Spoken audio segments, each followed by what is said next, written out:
오늘은 세 번째, 이 유대교의 원칙은 아주 육체의 열심이 있다는 거예요. 육체의 열심. 우리는 우리의 열심이 아니라 성령의 인도를 받는 거예요. 신앙생활의 핵심이 그건 줄 믿습니다. 그래서 유대교들은 진짜 열심이 특심이었습니다. 특별히 빌립보서 3장 2절과 3절에 사도 바울은 그 유대교들의 그 열심에 대해서 이렇게 말씀합니다. 개들을 상가고 행악하는 자들을 상가고 몸을 상해하는 일을 상가라. 하나님의 성령으로 봉사하며 그리스도 예수로 자랑하고 육체를 신뢰하지 아니하는 우리가 곧 할례파라. 유대교는 율법을 지키고 특별히 할례를 강조했습니다. 할례를 받아야 된다. 그래야지 구원받을 수 있다. 이런 강한 그렇게 했기 때문에 그들의 그 율법을 전하고 또 할례를 받는 것에 대해서 보통 열심이 아닙니다. 진짜 열심히 있었습니다. 우리도 알다시피 이단 중에서 우리 신천지란 그런 단체가 있는데 그들의 열심을 보면요.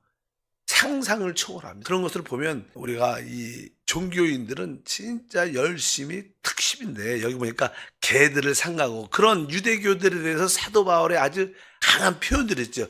그들을 뭐라 그러는 거예요? 개들을 상가고 이렇게 저렇게 안 좋은 말이죠. 그들을 비방하는 아주 더럽다는 그런 뜻으로 개들을 상가고 행악하는 자들을 상가하고 율법을 강조하고 할례를 강조하는 그들에 대해서 자기들의 열심, 육신의 열심으로 강하게 그렇게 가르치는 자들에 대해서 너희들은 개들이고 행악하는 자들이다. 그리고 몸을 상해하는 일을 상가라. 할례가 몸에 이렇게 살을 베는 거 아니에요? 이것을 이렇게 말을 해요. 몸을 상해하는 일. 너희가 할례를 받는다고 말하지만 그것은 그냥 자해하는 것. 얼마나 그것이 악한 건지 아냐? 이렇게 따잡아서 그냥 세게 말하죠. 그러니까 진짜 신앙의 봉사는 하나님의 성령으로 봉사하며 그리스도 예수로 자랑하고 죄를 신뢰하지 아니하는 우리가 곧 진짜 할례파라. 진짜 참된 신앙생활은 우리 육신의 자랑을 가지면 안 됩니다. 내가 열심히 했는데 내가 이렇게 열심히 이런 것들이 사실 합당치 않은 것이다. 또 열심히 하면 또 열심히 하지 않는 사람을 또 비판하고 판단하게 되죠. 서로 일단 육체를 신뢰하지 않아야 된다. 그렇게 진짜 할례파다고 말씀합니다. 그래서 오직 성령으로 봉사하고 오직 주 예수를 자랑하고 육체를 신뢰하지 아니할 때 이것이 진정한 하나님을 섬기는 것이다. 이렇게 말씀을 합니다. 그래서 이 사도 바울은 한때 자기도 육체로 입장에서 보면 육체 안에서는 자랑할 것이 많은 사람이다. 할만에 할례 받고 내가 유대인 중에 유대고 바리새인이고 하나님에 대해서 열심히 특심했고 그런 모든 육신적인 모습에서 세상적인 모습에서 지식적인 모습에서도 조금도 부족함이 없어. 그 지금으로 말하면 한 박사학위가 아주 셋네개 된 사람입니다. 최고의 지식을 가졌던 사람인데 다 그것을 떨쳐버리죠. 그가 고백을 빌립보서 3장 8절부터 9절에 말하죠. 또한 모든 것을 해로 여김은 내 주 그리스도 예수를 아는 지식이 가장 고상하기 때문이라. 내가 그를 위하여 모든 것을 잃어버리고 배설물로 여김은 그리스도를 얻고 그 안에서 발견되려 함이니 내가 가진 의는 율법에서 난 것이 아니요 오직 그리스도를 믿음으로 말미암은 것이니 곧 믿음으로 하나님께로부터 난 의다. 나는 율법에 난 의를 갖는 게 아니라 오직 믿음으로 하나님께 난 의, 예수 그리스도를 가지고 있다. 신앙생활의 핵심은 바로 그리스도를 얻는 데 목적이 있습니다. 그분이 실제로 우리 안에 와 계시죠. 근데 우리가 우리 안에 와 계신 그분을 더 깊이 체험하고 더 깊이 그분을 체험하고 얻는 것을 의미합니다. 우리에게 왜 고난이 왔나? 딱 고난의 원인은 신약에서는 단 한 가지입니다. 우리 믿는 사람한테. 왜? 이 고난을 통해서 그리스도를 더 깊이 얻도록. 그 이상 이하도 없어요. 우리가 그리스도를 얻고 더 많이 얻을 때 그것은 영광으로 변화되게 되어 있습니다. 그분의 생명으로 충만케 되는 줄 믿습니다. 그러니까 우리에게 당하는 모든 고난의 목적이 무엇이냐? 단 하나. 그리스도를 더 많이 얻기 위한 것이다. 이것을 분명히 알아야 됩니다. 다른 이야. 또 보통 사람들은 율법적인 사람은 우리가 죄를 져서 그래. 하나님 앞에 신실하지 못해서 그래. 열심히 하지 못해서 그래. 그런 게 아닙니다. 이미 그리스도 안에서 복음 안에서 우리가 다가오는 고난이 있다면 그 고난의 목적은 단 한 가지. 그리스도를 더 많이 얻기 위한 것이다. 사도 바울이 그렇게 고백을 하고 실제로 그렇죠. 그러니까 우리 안에 영접된 그분을 더 깊이 체험하고 그분을 더 알고 그분을 더 사랑하는 게 최고의 영적 지식이고 이것이 신앙생활의 관점인 줄 믿습니다. 지식을 많이 아는 거하고 다르죠. 성경 지식을 아는 것과 내 안에 계신 주님을 깊이 체험하면서 그분을 아는 것과는 다른 거예요. 우리가 사실 서로 이렇게 교제를 하다 보면 이제 대학 가운데 사체 봉사하다 보면 서로를 진짜 알아가요. 우리 장로님, 우리 권사님, 우리 집사님 이런 분이시구나. 이렇게 그분을 알아가죠. 그런 것처럼 우리의 모든 삶의 생활 속에서 그리스도를 얻는 게 우리 신앙의 목표다. 그것이 진짜 왜 그리스도만이 하나님의 의고 그분만이 또 우리의 의가 되는 줄 믿습니다. 사도 바울은 하나님께 난 의, 그리스도를 얻는데 그것을 가장 기뻐했다. 그 외에는 다 배설은 물론 다 버려버렸다고 말씀하는 줄 믿습니다.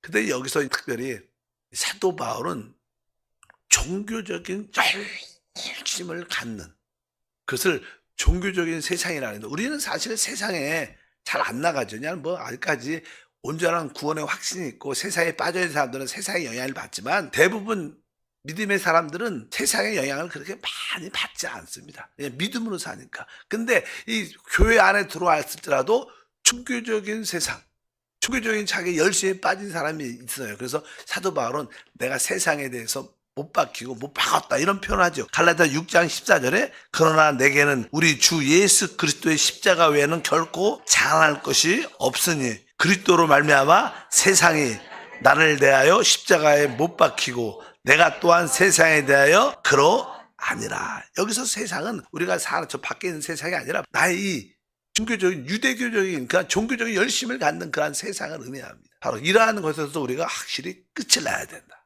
오직 성령 안에서 주님을 섬기는 것이 최고의 축복이다. 또 유대교의 또 하나의 원칙은요. 유대교는 이게 성령은 살아있는 하나님이시기 때문에 지금 하나님의 역사를 따라 우리가 주님을 섬기는 거예요. 이 유대교적인 기본적인 원칙은 어떠한 조직을 따라서 조직에 짜여진 조직에 어떤 교회 안에도 교단이라는 총회장이 있고 거기 임원진들이 있고 교단 우리도 아는 지방회가 있잖아요. 우리 정기 주방회 두 달에 한 번씩 모임을 갖고 기도를 갔는데 지방의 교단 이러한 조직에 의해서 운영이 되는 거예요. 사실 우리의 머리고 우리의 인도는 그리스도 성령이시죠. 교단의 방침에 따라 교단을 통해서 이루어지니까 굳이 기도할 필요 없고 성인도 받을 필요 없는 거예요. 그냥 교단에서 이렇게 하라 그러면 거기에 따라 어떤 예배 형식을 갖고 하는 거죠. 사실 이게 유대교적인 원칙은 조직화된 그런 방향에 따라 이게 사는 것을 보통 말을 합니다. 근데 유대인들은 오랫동안 유대교의 어떤 전통, 유대교의 가르침 그런 거에 따라 틀이 잡혀 있어요. 거기에 따라서 행하면 되는 겁니다. 근데 참된 신앙인들은 성령을 따라 사는 것을 분명히 우리가 알아야 될 줄 믿습니다. 그리고 이제 또 하나는 유대교의 원칙은 구약의 선지자들이 하나님의 말씀을 받으면 그 말씀을 선포하죠. 그럼 대부분 일반적인 어떤 지도자들이나 백성들은 선지자들의 그런 책망하는 하나님의 말씀을 별로 좋아하지 않았어요. 대부분 그렇습니다. 이게 하나님 말씀은 대부분 회개하고 세상을 버리고 하나님께 돌아와라. 사람들은 지금 세상에 잘 편하게 즐겁게 살고 있는데 그런 메시지를 전하면 누가 좋아해요? 그러니까 보통 이 구약의 선지자들이 하나님 말씀을 대언할 때 대부분 지도자들이나 백성들은 그런 말씀을 별로 좋아하지 않았습니다. 예를 들어서 우리가 구약의 마지막 때냐는 예레미야 선지자가 너희 하나님께서 말씀하신다. 너희가 회개하지 않으면 하나님께 돌아오지 않으면 그 바벨론 이웃 나라가 공격해서 완전히 이 나라가 멸망할 거다. 막 이런 말씀을 전했어요. 그러니까 이게 나라 입장에서 볼 때는 왕이 볼 때는 회개하지 않으면 이웃 나라가 와서 완전히 이스라엘을 쓸어버릴 거다. 그런 얘기를 하니까 누가 좋아하겠어요? 왕이 좋아하겠어요? 백성이 좋아하겠어? 왜 그렇게 너는 바로 적굴의 스파이다. 막 이렇게 얘기를 하는 거예요. 또 거짓 선지자 나와서 아닙니다. 우리 하나님은 좋으신 하나님이고 우리 하나님께 택하면 하나님이 다 지켜줍니다. 걱정하지 마십시오. 우리에게 하나님이 있지 않습니까? 이런 선지자가 있어요. 여러분 누가 좋아하겠어요? 두 번째 선지 좋아하지. 하나님이 함께 하신다. 하나님이 다 채워요. 대부분. 근데 사실은 거짓 선지자죠. 지금 그런 분들 많죠. 늘 성도들을 이렇게 달콤하게 유혹하죠. 아주 하나님이 지켜주죠. 하나님이 함께 하시 걱정할 필요 없다. 이렇게 요구하는데 실제로 그러니까 참된 하나님의 말씀을 전한 선지자들은 핍박을 받아요. 아주 고통 가운데. 반대를 많이 당해요. 그래서 실제로 그 지도자들과 백성들이 그들을 대부분 죽이죠. 적은 적군이다. 우리에게 축복을 피는 자가 아니다. 반대파다. 그리고 대부분 선지자들이 죽죠. 하나님의 진실한 말씀을 전한다고 대부분 죽습니다. 그들이 보니까 지금 현재 지금 바리새인들이 하는 말이 이런 말이에요. 우리가 그때 있었으면 그런 선지자를 따르고 그들을 죽이지 않았다는 거예요. 우리가 지금도 그들을 순교한 그들에 대해서 비석도 세우고 그들을 잘 이렇게 관리하고 있지 않느냐. 우리가 그들을 존경해서 그렇다. 그런 말을 합니다. 그런 이야기예요. 마태복음 23장에 보면요. 29절부터 읽어보니까 화있을진저 외식하는 서기관들과 바리새인들이여 너희는 선지자들의 무덤을 만들고 의인들의 비석을 꾸미며 이르되 만일 우리가 조상 때 있었더라면 우리는 그들이 선지자의 피를 흘리는데 참여하지 아니하였으리라 하니 그러면 너희가 선지자들을 죽인 자의 자손임을 스스로 증명함이로다. 이 내용이 그런 겁니다. 아직 여기 지도자들이 서기관과 바리새인들이 그 당시 하나님의 선지자 참된 선지자들이 하나님 말씀을 전할 때 그들은 핍박과 반대 순교를 당했다는 거예요. 우리가 지금 그들을 인정하고 그들의 비석도 세우고 무덤도 잘 관리하지 않냐. 우리가 만약에 그때 있었으면 우리는 절대로 그들을 죽이는데 참여하지 않았을 것이다. 이렇게 대한 말을 하는 겁니다. 근데 항상 하나님의 역사는요. 성령의 새로운 바람이 있어요. 성령의 새로운 바람이 불 때 기득권을 가진 사람들은 다 싫어합니다. 정치도 그래요. 신앙도 기득권을 가진 사람들은 지금 잘 안정되고 지금 잘 나가고 있는데 새로운 바람을 갖고 뒤집어내니까 자기들에게 어떠한 이해 따뜻한에 서로 연루돼 갖고 싫어합니다. 대부분 결국 반대합니다. 예를 들어서 우리 한국에서도 이 교회가 조금 이렇게 문자적인 그냥 그런 말씀적인 중심, 문자적인 말씀 중심적인 교회가 되게 그냥 오래 이끌어져 갔어요. 그런데 이제 아마 오순절에 성령의 역사가 미국에서 우리 안에 들어오고 이제 조영기 목사님께서 그냥 성령에 대한 바람을 많이 메시지를 전해요. 성령에 대한 새로운 바람을 전할 때 얼마나 핍박과 반대가 많고 이단으로 찍혔죠. 사실은 그런 이야기가 많아요. 새로운 성령의 바람이 불 때는 대부분 기득권을 가진 사람들은 다 반대해요. 그래갖고 어떻게 그들을 이단으로 정죄하고 판단하면서 결국 그들을 순교시키고 죽이는 그런 일들이 많죠. 이런 이야기처럼 그렇게 말을 하는 거예요. 그러면서 우리가 그때 있었더라면 우리는 안 그랬을 것이다. 이렇게 말을 하는 거야. 그러니까 우리 주님께서 너희가 그런 말을 하면 너희가 바로 선지자를 죽인 자의 자수점을 스스로 증언합니다. 뭐 이것은 항상 우리가 새로운 성령의 바람이 불 때 반대와 핍박이 있을 거라는 거예요. 우리가 지금 우리 한세교회는 조금은 그래도 참된 하나님의 교회를 지으려면 여러분 하나님의 교회가 지어지는 것은 영적인 거죠. 그리고 하나님은 영이셔요. 우리 그리스도는 생명이에요. 사실 우리 주님을 그리스도를 말할 때 그분은 영이신 그리스도고 그분은 당연하게 말씀이신 그리스도고 생명이신 그리스도. 하나님의 교회는 영과 진짜 생명으로 지어져요. 근데 영과 생명으로 이런 말씀을 잘 안 전해요. 이런 말씀을 전하면 이상하다. 왜 그렇게 해야지? 그러면서 이상하게 생각하는 사람도 실제로 많죠. 전체적인 흐름이. 그럼 언젠가 시간이 지나면 진짜 한국교회도 세계교회도 진짜 영에 대한 말씀이 진짜 많아야 되고 또 내주하는 생명에 대한 말씀이 진짜 많게 언젠간 될 거예요. 지금은 그렇게 안 돼도 한 10년, 20년 지나면 대부분 메시지가 그게 참된 복음이에요. 사실은. 영과 생명을 하나님의 집을 지으는 게 참된 복음입니다. 그냥 사람들을 위로하고 사람들에게 좋게 하고 듣기 좋은 그런 메시지를 전하는 게 교회가 아니고 진짜 영이신 그리스도, 생명이신 그리스도, 말씀이신 그리스도를 전하는 게 진짜 교회죠. 하나님은 교회를 영적인 교회를 짓고 싶어 하지 이런 건물에 대한 문제가 아니죠. 저도 교회에 대한 이미지도 많이 바뀌었죠. 그래서 생각도 안 하지만 뭐 이런 건물, 그건 예배 어떤 장소, 예배당이지. 참된 교회는 바로 사문으로 지어지죠.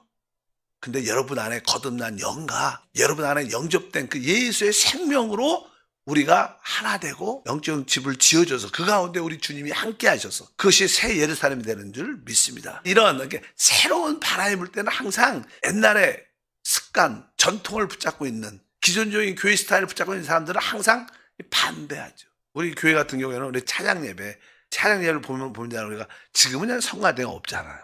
옛날에는 성가대가 있었죠. 그러니까 기존적인 어떠한 성가대를 이렇게 빼고 그 자리에 하나님을 찬양하는, 기뻐하는 그런 것을 바꾸는 것도 그렇게 쉽지가 않은 거예요. 그것이 지금이야 여러분들이 쉽게 됐지만 어떤 교회도 그 목사님이 우리 교회도 좀 이렇게 다 일어서서 하나님 앞에 찬양하면서 성가대도 이렇게 그렇게 좀 이렇게 성가대가 딱 들어가면 좀 이렇게 어떤 경직되고 꼭 그런 건 아니지만 좀 그런 분위기가 마음껏 열린 찬양 예배가 잘 안 되지 않냐. 그래서 하려고 그러는데 자녀들이 워낙 반대하고 권사님도 반대하고 하질 못하겠대. 진짜 대부분 사람들은 기존 틀린 사람들은 그 안 버립니다. 왜 교회가 그래야 돼? 성가대가 당연하게 있어야 되지. 그렇게 생각을 하죠. 그냥 기본 틀이 모든 유대교는 그런 유대교의 그 율법의 전통 가르침들을 고수하는 거. 그러다 보니까 새로운 바람을 원치 않는. 그러니까 새롭게 하나님의 역사가 이렇게 성령으로 터지기 시작한다. 그러니까 그런 사람 어떻게 핍박하고 반대하고 결국 죽이게 하는. 이 선지자들의 내용의 핵심이 뭐예요? 하나님의 아들 예수 그리스도를 증거하는 거예요. 그분이 오셨다는 거예요. 침례 요한이 오셔서 예수를 증거했지 않습니까? 근데 그러한 선지자들은 결국 예수를 증거한 선지자는 다 죽습니다.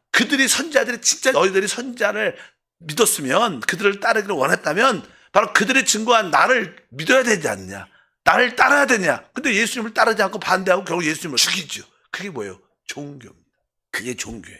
우리는 사람을 따르는 것도 아니고 진짜 하나님의 그리스도를 따르는 줄 믿습니다. 율법의 어떠한 유대교의 종교적인 그런 원칙이 기본적으로 우리 안에 있다는 거예요. 육신적인 열심이. 그러니까 그런 것을 우리가 분별해서 마지막 때 하나님의 나라를 세워가는 우리 모두가 돼야 될 줄 믿습니다. 그러니까 우리 주님이 아주 강하게 23장 32절에 계속 읽어보니까 너희 조상의 분량을 채우라. 뱀들아, 독사의 새끼들아, 너희가 어떻게 지옥의 판결을 피하겠느냐. 그러므로 내가 너희에게 선지자들과 지혜 있는 자들과 서기관들을 보내매 너희가 그중에 더러는 죽이거나 십자가에 못 박고 그중에 더러는 너희 회당에서 채찍질하고 이 동네에서 저 동네로 따라다니며 박해하리라. 이만 그들의 종교적인 열심을 가진 사람들의 특징은 이러한 모습들이에요. 결국 그 선지자들이 증거했던 하나님의 아들 그리스도를 믿지 않고 하물며 그 아들을 결국 죽이고 순교하는 모습을 너희가 갖고 있지 않느냐. 그러면서 아주 이 독사의 자식들아 막 이런 얘기를 주님이 강하게 언급하죠. 근데 사실 일반적인 성도들한테는 문제가 아니에요. 지도자들이죠. 영적인 목사들, 교단 회장들, 이런 사람들은 자기의 기득권의 자리를 꽉 잡고 있기 때문에 변하지 않습니다. 그래서 옛날에 우리 조영민 목사님이 교단 정치하지 말라. 그런데 회장 이런 거 좋아하지 마. 그러면 당연하게 조직화되고 세속화되게 돼 있어요. 오순절 교회다의 우리 하나님의 성의 교단은 뺀빼라면 투표 같은 거 하나 추천해갖고 이렇게 하지 뭐 투표해갖고 막 시끄러지고 막 그런 게 사람이 다 그런 게 있으니까 그런 모습을 난 설명을 쭉 하면서 그러니까 사실 이런 이야기들은 이게 뭐라 했어요 아까요? 바로 서기관들, 바리새인들 하는 거예요. 성도한테 저도 이 말을 하면서 괜히 이런 말을 했나 이런 생각이 들어요. 여러분하고 관계 별로 없어. 그냥 목사들, 사역자들, 교단에 있는 이런 사람들 자기들은 하나님을 믿는다고 말을 해요. 이것이 하나님을 섬기는 것이다. 근데 다 사실은 거짓이죠. 진짜 육체적인 자기를 위한 것이지 진짜 하나님의 성령을 위한 게 아니죠.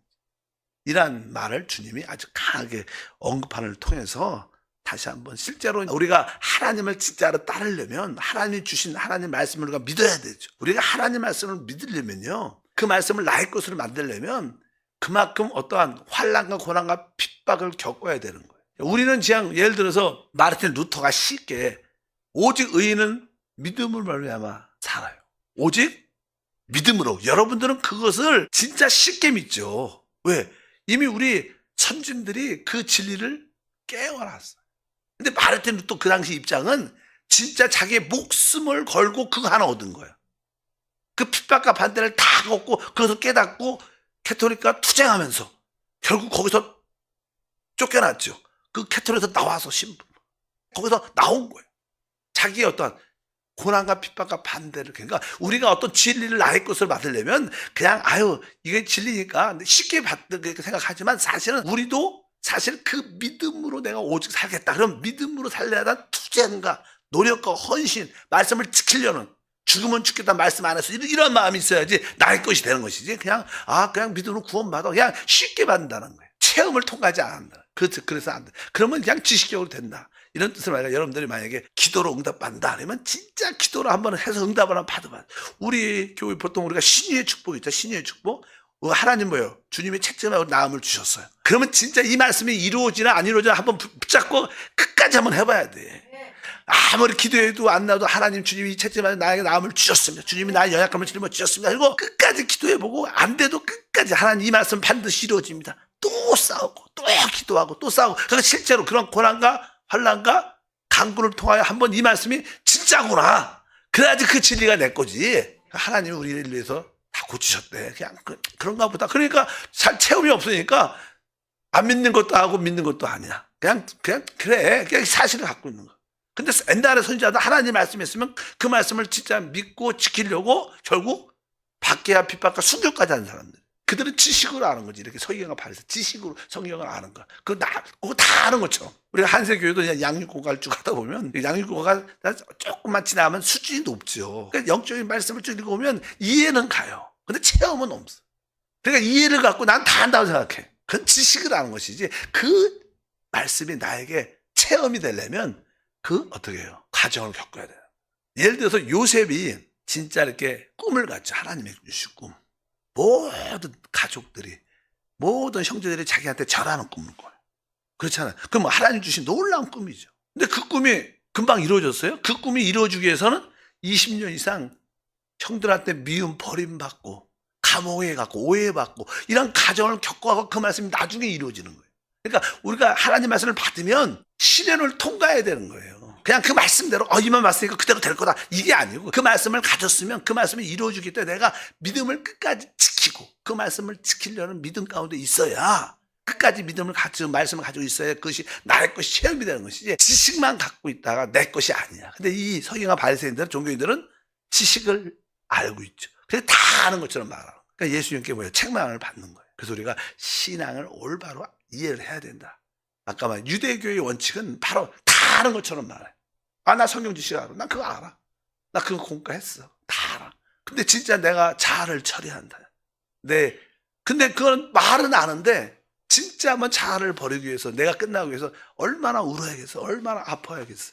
그런 것을 통과해야지 진짜 참된 믿음의 사람이 되는 줄 믿습니다. 그래서 우리는 그러한 유대교적 종교적인 그런 원칙에서 벗어나 참된 성의 바람을 따라 사는 믿음의 삶이 될 줄 믿습니다. 하나님 감사합니다.